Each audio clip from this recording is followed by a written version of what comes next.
Alright, we've finally finished setting up the camp. It's been a lot of work. Listen carefully. I'm going to explain the rules of the game.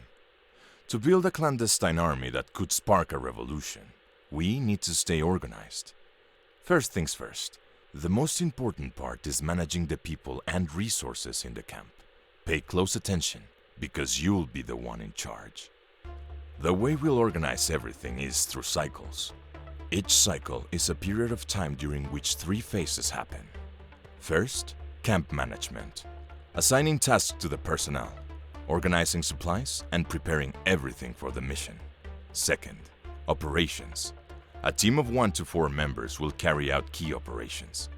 This is where the most important events happen, and where stealth will be your best survival tool. Third, debriefing. We'll review in detail the impact of our decisions to understand where we're headed and plan better for the next cycle. The camp is made up of 4 types of soldiers. First, the infantry. Trained fighters and the only ones allowed to carry weapons. Second, the scouts. Specialists in stealth, infiltration, and gathering intel.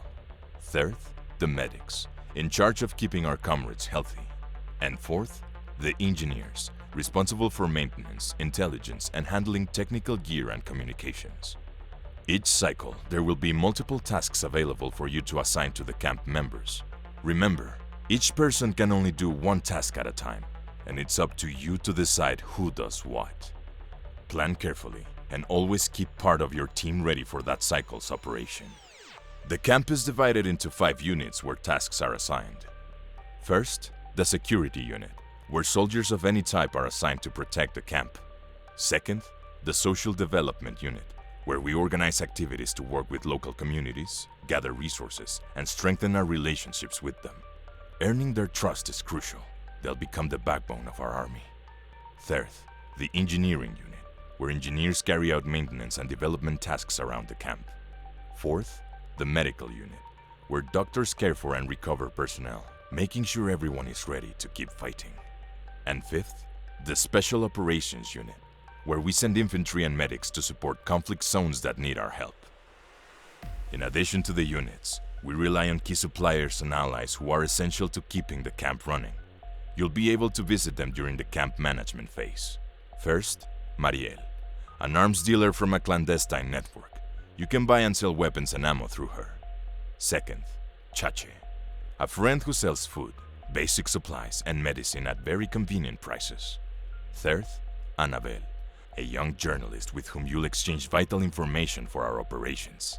Fourth, Rose Training Ground, a comrade who trains recruits to be better prepared for missions. Here, you'll learn key techniques for attacking and defending. Fifth, Juanita, a young girl who tends the graves of our fallen comrades. She's a constant reminder of what's at stake. We must be careful. Death is inevitable in war. Old man Papa Vicente will be the one to take us to each of these allies, sailing across the Miramar Lagoon in his cayuco. I'm sure you'll have plenty to talk about. Once camp management is complete, it's time to assign the members who will take part in the main operation, along with the items they'll carry in their personal inventories to complete their objectives. Remember, our army is still small, and the enemy is much stronger, so avoiding direct conflict is often the smartest choice. When the comrades return from the operation, it will be the time to review the outcomes of the assigned tasks, including the main mission, to assess the current state of the camp and prepare for the next cycle. Trying to change the world really does seem complicated, but at least we're close to taking the first steps. Just a little more patience, Sebastian.